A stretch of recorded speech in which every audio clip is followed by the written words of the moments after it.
क्या time travel करना possible है? तो आइए इस वीडियो में जानते हैं।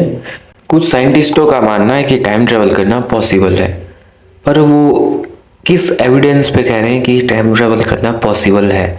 तो आइए समझते हैं इस वीडियो में और शुरू करते हैं इस वीडियो को। तो फर्स्ट नंबर पर है आइंस्टाइन। आइंस्टाइन ने दो थ्योरी निकाली थी टाइम ट्रेवल को समझने के लिए।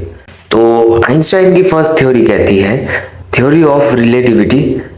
उनके हिसाब से उनकी फर्स्ट थ्योरी कहती है कि अगर हम किसी ऐसे ढांचे में या किसी ऐसे प्लेन में बैठ जाएं जिसकी स्पीड लाइट स्पीड हो, तो हम इस टाइम से फ्यूचर के टाइम में ट्रैवल कर सकते हैं। एंड अगर हम समझे आइंस्टाइन की दूसरी थ्योरी, तो वो कैसे काम करती है। आइंस्टाइन की दूसरी थ्योरी के अनुसार से अगर हम किसी ऐसे ब्लैक होल जिसका ग्रेविटेशनल फोर्स बहुत ही ज्यादा हो, तो अगर हम उसके आसपास भी रहेंगे तो उसका जो ग्रेविटेशनल फोर्स है वो हम पे भी काम करेगा, और उसका ग्रेविटेशनल फोर्स इतना होगा कि उससे भी टाइम स्लो हो जाएगा। स्लो क्यों होगा? क्योंकि वो इतना बड़ा है, उसने अपने चारों तरफ का जो ग्रेविटेशनल फोर्स है वो अपने अंदर खींच लिया है। मतलब समझ रहे हैं आप?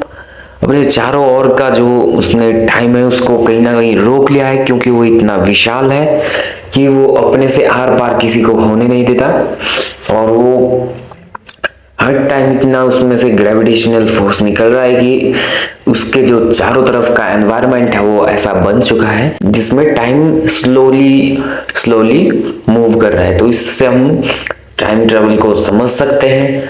और एक हमारे बहुत ही जीनियस साइंटिस्ट है जिन्होंने की आइंस्टाइन की थ्योरी ऑफ रिलेटिविटी को देख के एक पार्टी रखी थी जिसमें उन्होंने फ्यूचर से आए लोगों को बुलाया था। तो उस पार्टी में कोई भी नहीं आया। उन्होंने रात भर वेट किया, पर वो उस बात से निराश नहीं हुए कि कोई नहीं आया।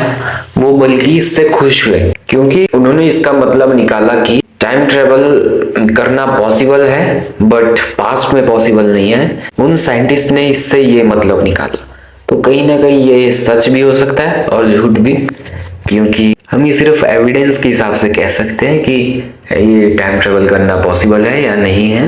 अगर हम समझे कि क्या फ्यूचर में ऐसा टाइम ट्रेवल करना पॉसिबल है, तो हम कह सकते हैं हाँ, क्योंकि बहुत सी ऐसी चीजें हैं जो कि आज से 20 या 30 साल पहले इम्पॉसिबल लगती थी। जैसे कि टेलीफोन होता था पहले तार वाला, तो किसी ने सोचा नहीं होगा प्रेजेंट टाइम के हिसाब से हमारे पास कुछ ऐसा फोन जैसा होगा जो कि वायरलेस होगा और जिसकी कनेक्टिविटी यहाँ से वहाँ एक देश से दूसरे देश में होगी। तो इस हिसाब से ये टाइम ट्रेवल है जो हमें अभी टफ लग रही है, बट ये फ्यूचर में पॉसिबल हो सकती है। किसी को कुछ नहीं पता फ्यूचर के बारे में। तो thank you for watching this video.